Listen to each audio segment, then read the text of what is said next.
ഇടതുപക്ഷ ജനാധിപത്യ മുന്നണി സർക്കാരിന്റെയും സർക്കാർ നേതൃത്വത്തിൽ പൂഞ്ഞാർ നിയോജക മണ്ഡലത്തിലും നടപ്പാക്കിയ വികസന പ്രവർത്തനങ്ങളുടെ സന്ദേശങ്ങൾ ബഹുജനങ്ങളിലെത്തിക്കുന്നതിനായി പൂഞ്ഞാർ എം.എൽ.എ. അഡ്വക്കേറ്റ് സെബാസ്റ്റ്യൻ കുളത്തുങ്കൽ ജാഥ ക്യാപ്റ്റനായി ആരംഭിച്ച വികസന സന്ദേശയാത്രയ്ക്ക് ഈരാറ്റുപേട്ടയിൽ തുടക്കമായി.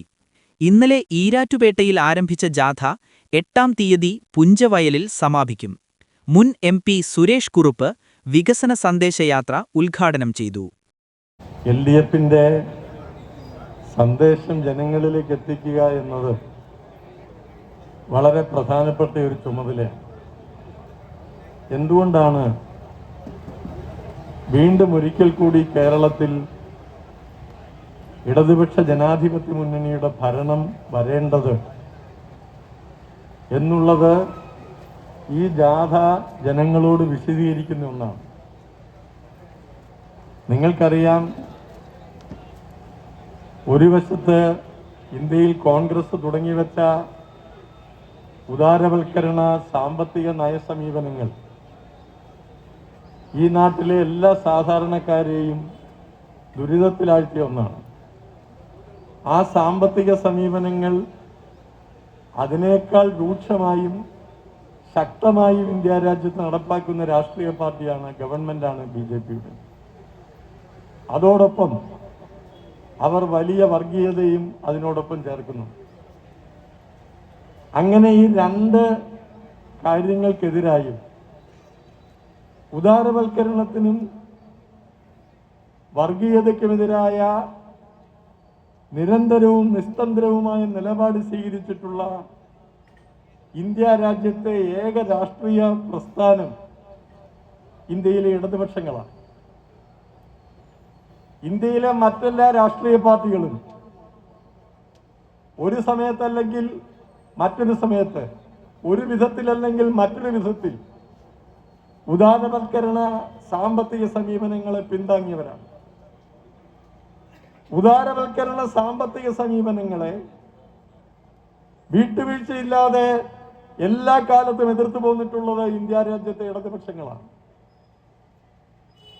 ഉദാരവൽക്കരണത്തിന്റെ നിഘണ്ടുവിൽ പാവങ്ങൾ എന്നൊരു പദമില്ല. പാവങ്ങളില്ലാത്ത ഒരു സാമ്പത്തിക ശാസ്ത്രമാണ് ഉദാരവൽക്കരണം. ഉദാരവൽക്കരണക്കാര്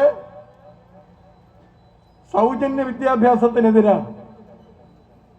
നമ്മളാവട്ടെ കേരളത്തിലെ സാധാരണ സർക്കാർ സ്കൂളുകൾ നന്നാക്കുകയും ഈ നാട്ടിലെ സാധാരണക്കാരന് ഏറ്റവും മികച്ച വിദ്യാഭ്യാസം കൊടുക്കുന്നതിനുള്ള സാഹചര്യം ഉണ്ടാക്കുകയും ചെയ്തു കഴിഞ്ഞ 10 വർഷക്കാലത്തിനുള്ളിൽ.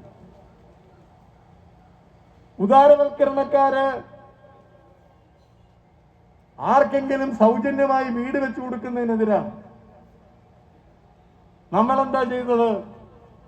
ഈ നാട്ടിൽ വീടില്ലാത്തവരായി ഒരാൾ പോലും ഉണ്ടാവരുത് എന്ന് പ്രഖ്യാപിച്ചുകൊണ്ടാണ് ലൈഫ് പദ്ധതി കേരളത്തിൽ നടപ്പാക്കുന്നത്.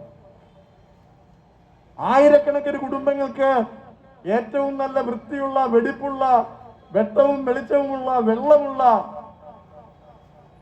വീടുകളാണ് കേരളത്തിന്റെ നാനാഭാഗങ്ങളിൽ നമ്മൾ വെച്ചു കൊടുക്കുന്നത്. ഉദാരവൽക്കരണ സാമ്പത്തിക സമീപനം ഇതിനെതിരാണ്. ഉദാരവൽക്കരണ സാമ്പത്തിക സമീപനം സൗജന്യ ചികിത്സക്കെതിരാണ്. നമ്മൾ ഈ നാട്ടിലെ എല്ലാ സർക്കാർ ആശുപത്രികളും നന്നാക്കിയല്ലോ. പ്രാഥമികമായിട്ടുള്ള സർക്കാർ ആശുപത്രികളുടെ നിലവാരം ഉയർത്തി. അവിടെയെല്ലാം മരുന്നുകൾ കൊണ്ടുവന്നു, ഡോക്ടർമാർ വന്നു. ഏത് സാധാരണക്കാരനും സന്തോഷത്തോടെ കയറി ചെല്ലാവുന്ന സ്ഥലമാക്കി സർക്കാർ ആശുപത്രികളെ മാറ്റി. ഇതാണ് ഉദാരവൽക്കരണവും നമ്മളും തമ്മിലുള്ള വ്യത്യാസം.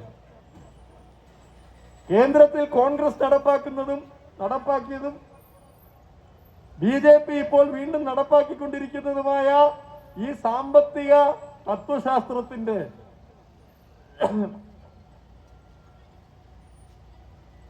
എതിർ രാഷ്ട്രീയ രൂപമായിട്ടാണ് കേരളത്തിൽ ഇടതുപക്ഷ ജനാധിപത്യ മുന്നണി ഗവൺമെന്റ് നിലനിൽക്കുന്നത്. ബി.ജെ.പി. ഗവൺമെന്റ് അതോടൊപ്പം ഇന്ത്യ രാജ്യത്തെ നിരന്തരമായി വർഗീയവൽക്കരിച്ചുകൊണ്ടിരിക്കുകയാണ്. നമ്മൾ കണ്ടു വളർന്ന ഒരു ഇന്ത്യ അല്ലാതാക്കി ഇന്ത്യയെ മാറ്റാൻ നോക്കുക. ഈ നാട്ടിലെ മതന്യൂനപക്ഷങ്ങൾക്കെതിരായ നിരന്തരമായ പ്രചരണങ്ങളും ആക്രമണങ്ങളും BJP ഭരണത്തിന്റെ മുഖമുദ്രയാണ്. 2014 BJP അധികാരത്തിൽ വന്ന നരേന്ദ്രമോദി അധികാരത്തിൽ വന്ന ആദ്യത്തെ ഇലക്ഷനിൽ നടന്നത് എന്താ? മൊറാദാബാദിൽ വലിയ കലാപം ഉണ്ടാക്കി. സമുദായത്തിന്റെ രാജ്യമാക്കി മാറ്റണം. ഇന്ത്യ ഹിന്ദുക്കളുടെ രാജ്യമായി മാറണം. അപ്പൊ ഇന്ത്യയിൽ ജീവിക്കുന്ന ഇതര മതസ്ഥരോ അവരെല്ലാം ഹിന്ദുക്കൾക്ക് കീഴടങ്ങി ജീവിക്കണം, അല്ലെങ്കിൽ അവർക്ക് പുറത്തു പോകണം. നിരന്തരമായി RSS പറഞ്ഞ ഇതാണ്, ഇത് ഹിന്ദുക്കളുടെ രാഷ്ട്രമാണ്. ആ ഹിന്ദുക്കളുടെ രാഷ്ട്രമാക്കാനുള്ള നടപടിക്രമങ്ങളാണ് ജനാധിപത്യപരമായ മാർഗങ്ങളിലൂടെ അധികാരത്തിൽ വന്ന് ജനാധിപത്യ വിരുദ്ധമായ മാർഗങ്ങൾ ഉപയോഗിച്ച് ഇന്ത്യൻ ഭരണഘടനയുടെ സ്വഭാവത്തെ തന്നെ അട്ടിമറിച്ചുകൊണ്ട് BJP ഇന്ത്യ രാജ്യത്ത് നടപ്പാക്കിക്കൊണ്ടിരിക്കുന്നു. ഏതെല്ലാം തരത്തിലുള്ള വർഗീയ പ്രചരണങ്ങളാണ്! യോഗി ആദിത്യനാഥ് മുഖ്യമന്ത്രിയായിട്ടുള്ള ഉത്തർപ്രദേശിൽ ആരെങ്കിലും ഒരു കേസിൽ പ്രതിയാകുന്നു, ആ കേസിൽ പ്രതിയാകുന്നവർ മുസ്ലിങ്ങളാണെങ്കിൽ കേസ് കോടതിയിലെത്തുന്നതിനും ചാർജ് കൊടുക്കുന്നതിനും വിചാരണ തുടങ്ങുന്നതിനും എല്ലാം മുമ്പ് അവരുടെ വീടുകൾ ബുൾഡോസർ കൊണ്ട് ഇടിച്ചു നിരത്തുന്നു. ഇതെവിടുത്തെ ന്യായമാണ്? കോടതികൾ പലതവണ ഇടപെട്ടു, പക്ഷെ ഇപ്പോഴും നിർബാധം ഓരോ ന്യായങ്ങൾ പറഞ്ഞും അതിനെ ന്യായീകരിച്ചും മുസ്ലിങ്ങളായിട്ടുള്ളവരുടെ വീടുകൾ ഇടിച്ചു നിരത്തുക, ബുൾഡോസർ കൊണ്ട് ഇടിച്ചു നിരത്തുക എന്നത് BJP മുഖ്യമന്ത്രിയായ യോഗി ആദിത്യനാഥിന്റെ ഏറ്റവും വലിയ വിനോദമാണ്. എല്ലാ വിഭാഗം ജനങ്ങളും സ്വസ്ഥതയോടെയും സ്വൈര്യത്തോടെയും സ്നേഹത്തോടെയും കഴിയാൻ കേരളത്തിൽ ഇടതുപക്ഷ ജനാധിപത്യ മുന്നണി വീണ്ടും അധികാരത്തിൽ വരിക എന്നുള്ളത് പരമപ്രധാനമായ ഒരു കാര്യമാണ്. നിങ്ങൾ ഓർക്കണം, ഇന്ത്യ വിഭജനത്തിന് ശേഷം ഈ നാട് മുഴുവൻ കത്തിയാളിയപ്പോ ഒരു ജീവിതം മുഴുവൻ, ഒരു പുരുഷായുസ് മുഴുവൻ ഈ സ്വാതന്ത്ര്യ സമ്പാദനത്തിന് വേണ്ടി ഹോമിച്ച മഹാത്മാഗാന്ധി അധികാര കൈമാറ്റത്തിന്റെ സ്ഥലത്തേക്കല്ല പോയത്. അദ്ദേഹം ബംഗാളിലെ ഇരുണ്ട ഗ്രാമങ്ങളിലൂടെ ഏകനായി സഞ്ചരിക്കുകയായിരുന്നു, ദുഃഖിതനായി. മഹാത്മാഗാന്ധിയുടെ നിഴല് വീണ സ്ഥലങ്ങളിലെല്ലാം ആയുധങ്ങൾ താഴെയിട്ട് അക്രമകാരികൾ ഓടി ഒളിച്ചു. അവിടെയെല്ലാം സമാധാനം പുലർന്നു. മഹാത്മാഗാന്ധി നമുക്കെല്ലാം അറിവുള്ളതുപോലെ അടിമുതൽ മുടി വരെ ഹിന്ദുവായി ജീവിച്ച ആളാണ്, നഖത്തുമ്പ് വരെ ഹിന്ദുവായി ജീവിച്ച ആളാണ്. പക്ഷെ അദ്ദേഹം ഇന്ത്യ രാജ്യത്തെ പഠിപ്പിച്ച സുപ്രധാനമായ സ്നേഹത്തിന്റെ ദൗത്യം എന്തായിരുന്നു? ഈ നാട്ടിലെ ഹിന്ദുക്കളും മുസ്ലിങ്ങളും ഇതര മതവിഭാഗങ്ങളും ഒത്തൊരുമയോടുകൂടി കഴിയണമെന്നാണ് അദ്ദേഹം പറഞ്ഞത്. അത് പറഞ്ഞതിന്റെ പേരിലാണ് ജീവിതകാലം മുഴുവൻ സനാതന ഹിന്ദുവായി ജീവിച്ച മഹാത്മാഗാന്ധിയെ ഇന്ത്യ രാജ്യത്തെ വർഗീയ ശക്തികൾ വെടിവെച്ചു കൊന്നത്. മഹാത്മാഗാന്ധിയെ വകവരുത്തിയതിന്റെ ഏക കാരണം എന്താ? ഈ നാട്ടിൽ മതസൗഹാർദ്ദം അദ്ദേഹം പ്രചരിപ്പിച്ചു എന്നുള്ളതാണ്.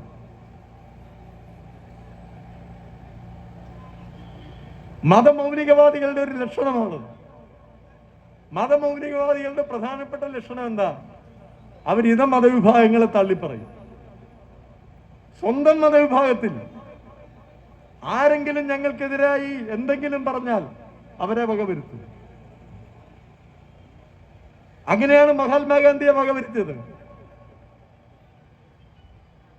സുഹൃത്തുക്കളെ, ഈ BJPക്കെതിരായിട്ടുള്ള നമ്മുടെ പോരാട്ടത്തിൽ, ഈ വർഗീയതയ്ക്കെതിരായിട്ടുള്ള നമ്മുടെ പോരാട്ടത്തിൽ നിങ്ങൾ ഏതെങ്കിലും ഒരു സാമ്പത്തിക നയം കരുപ്പിടിപ്പിക്കുമ്പോൾ ഇന്ത്യ രാജ്യത്തെ ഏറ്റവും ദരിദ്രനായ മനുഷ്യന്റെ മുഖം നിങ്ങളുടെ മനസ്സിലുണ്ടാവണമെന്ന് പറഞ്ഞ മഹാത്മാഗാന്ധിയാണ് നമുക്ക് മാർഗദർശിത്വം നൽകിക്കൊണ്ട് നിൽക്കുന്നത്. ബി ജെ പിക്കെതിരായിട്ടുള്ള വലിയ പോരാട്ടത്തിൽ കോൺഗ്രസിന് പിന്തുണ കൊടുക്കുന്നവരാണ് ഞങ്ങളെല്ലാം. 2004 തെരഞ്ഞെടുപ്പ് കഴിഞ്ഞ് മൻമോഹൻ സിംഗിന്റെ ഗവൺമെന്റിന് പാർലമെന്റിൽ പോയി കൈപൊക്കിയവരാണ് ഞാൻ ഉൾപ്പെടെയുള്ള ഇടതുപക്ഷ അംഗങ്ങൾ. എന്തിനു വേണ്ടിയാ കൈപൊക്കിയത്? ഈ ബി ജെ പിയെ തടുത്തു നിർത്താൻ. ബി ജെ പി ഇന്ത്യ രാജ്യത്തെ മതന്യൂനപക്ഷങ്ങളുടെ ചങ്കിന് മുകളിലൂടെ ഉരുട്ടിയ വർഗീയ രഥത്തെ തടുത്തു നിർത്താൻ നമ്മൾ പിന്തുണ കൊടുത്തില്ലേ? ബി ജെ പിക്കെതിരായ പോരാട്ടത്തിൽ ഇന്ത്യ മുന്നണി ഉറപ്പിച്ചു നിർത്താൻ CPIM-ഉം CPIM-ന്റെ ജനറൽ സെക്രട്ടറി ആയിരുന്ന സീതാറാം യെച്ചൂരിയും ഇതര ഇടതുപക്ഷ ശക്തികളും നടത്തുന്ന വലിയ പോരാട്ടം ആധുനിക ഇന്ത്യയുടെ രാഷ്ട്രീയ ചരിത്രത്തിൽ തങ്കലിപികളിൽ രേഖപ്പെടുത്തിയിട്ടുള്ള പോരാട്ടമാണ്. അങ്ങനെയുള്ള ഇടതുപക്ഷത്തെയാണ് ബി ജെ പിയോടൊപ്പം നിന്ന് കോൺഗ്രസ് ഈ കേരളത്തിൽ അപമാനിച്ചുകൊണ്ടിരിക്കുന്നത്. ഇല്ലാത്ത കാര്യങ്ങൾ പ്രചരിപ്പിക്കുക, ഇല്ലാത്ത കാര്യങ്ങൾ കൊട്ടിഘോഷിക്കുക, അസത്യങ്ങൾ സത്യങ്ങളാണെന്നുള്ള വ്യാജേന പ്രചരിപ്പിക്കുക, ഇതെല്ലാമാണ് കോൺഗ്രസ് ചെയ്യുന്നത്. അത് തന്നെയാണ് ബി ജെ പി ഏറ്റെടുക്കുന്നത്. അല്ലെങ്കിൽ ബി ജെ പി ചെയ്യുന്നതാണ് കോൺഗ്രസ് ഏറ്റെടുക്കുന്നത്. കേരള ഗവൺമെന്റിനെ ശ്വാസം മുട്ടിക്കാൻ കേന്ദ്ര ബി ജെ പി ഗവൺമെന്റ് നടത്തുന്ന ശ്രമങ്ങൾക്കെതിരായി എന്തെങ്കിലും പറയാനോ എന്തെങ്കിലും ചെയ്യാനോ ഈ ബഹളം കൂട്ടുന്ന കോൺഗ്രസ്സുകാരോ UDF-കാരോ ആരെങ്കിലും തയ്യാറാവുന്നുണ്ട്?